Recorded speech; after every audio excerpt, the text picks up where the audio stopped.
বেগম রোকেয়া বিশ্ববিদ্যালয়ে বেরবির সাবেক উপাচার্য অধ্যাপক ডক্টর নাজমুল হাসান কলিমুল্লাহকে গ্রেপ্তার করেছে ঢাকা মহানগর পুলিশের গোয়েন্দা শাখা ডিবি। দুদকের মামলায় বৃহস্পতিবার রাজধানীর মোহাম্মদপুর থেকে তাকে গ্রেপ্তার করা হয়। এই তথ্য জানিয়েছেন ডিএমপির গণমাধ্যম ও জনসংযোগ শাখার উপপুলিশ কমিশনার মোহাম্মদ তালিবুর রহমান। এ বিষয়ে বিস্তারিত পরে জানানো হবে বলে জানান তিনি।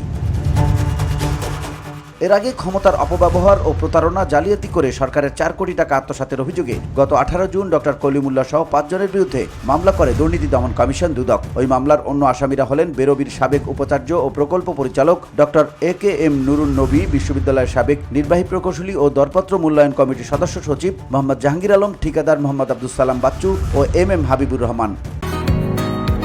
বসুন্ধরা, উত্তরা, বনশ্রী, কুড়িল ও বাড্ডা সহ রাজধানীর বিভিন্ন স্থানে অভিজাত ও অত্যাধুনিক মানের ফ্ল্যাট কেনার এক নির্ভরযোগ্য প্রতিষ্ঠান প্লেজেন্ট প্রপার্টিজ লিমিটেড।